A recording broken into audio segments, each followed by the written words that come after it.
There is a specific kind of tension that arises when a game strips away the most basic luxury of the genre, the ability to move in a straight line. In most top-down shooters, the joystick is your tool for total freedom, but in Pluto it serves as a tether.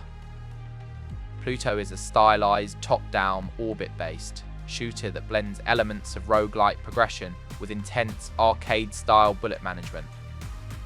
Developed with a focus on minimalist aesthetics and high-precision gameplay, it is primarily available on PC. This is a title designed for the technical player, those who find satisfaction in mastering a unique movement set and optimizing builds within a constrained space.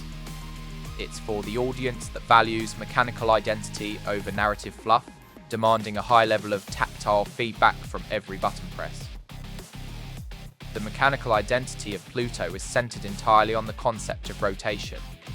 You aren't just a ship flying through space. You are a celestial body with weapons and defenses that orbit your core.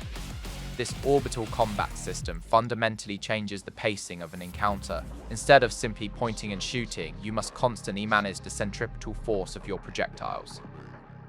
Some weapons fire outward, while others spin in a deadly radius around you, forcing you to maintain a specific distance from your enemies. Too far and you miss, too close and you're overwhelmed. The controls are remarkably tight, which is a necessity given the precision required.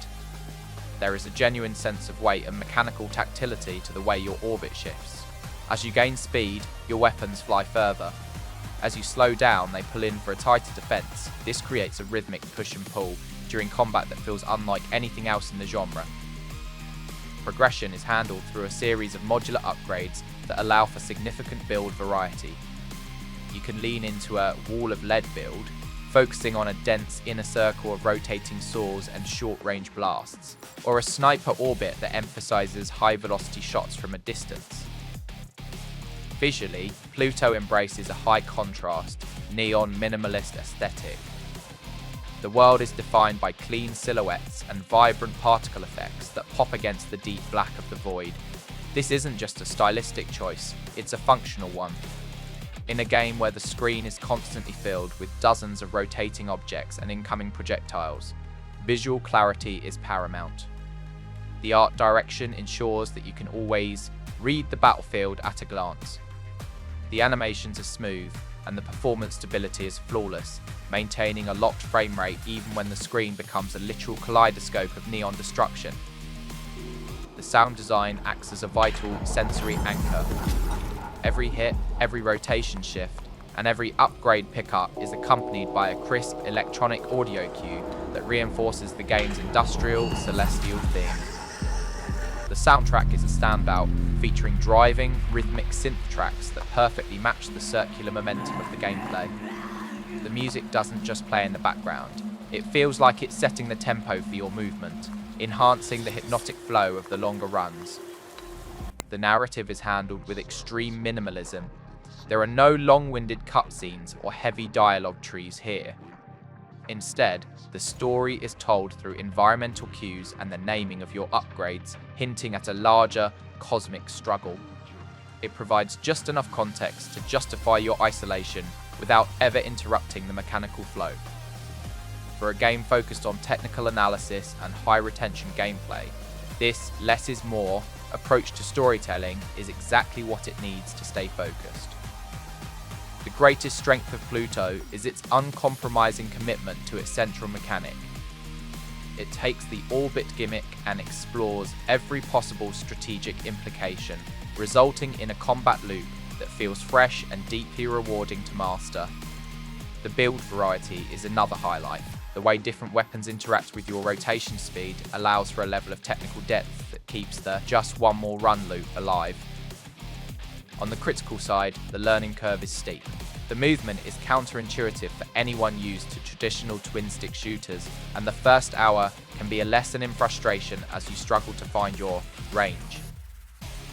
Additionally, while the minimalist art is beautiful, a bit more variety in the background environments would have helped distinguish the different stages of a run more effectively.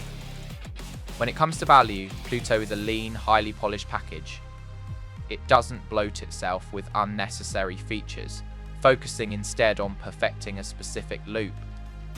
For its price point on Steam, the sheer amount of technical mastery required and the variety of builds available offer a great deal of longevity. It's a specialized experience that respects your time and your wallet.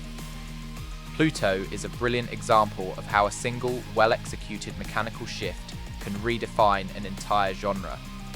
It is a technical, atmospheric, and deeply satisfying shooter that demands your full attention. It is perfect for players who enjoy mechanical identity and are looking for a challenge that rewards precision and theory crafting. If you prefer a more traditional, power fantasy shooter where movement is unrestricted, the orbital constraints here might feel like a hindrance. But for those willing to master the physics of the void, it's a stellar experience. I am giving Pluto an 8.1 out of 10.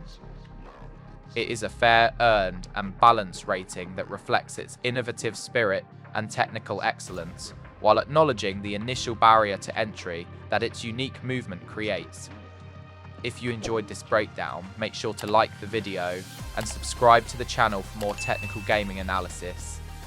For today's question, do you prefer shooters that give you total freedom of movement, or do you enjoy games like Pluto that force you to master a specific, restrictive set of rules?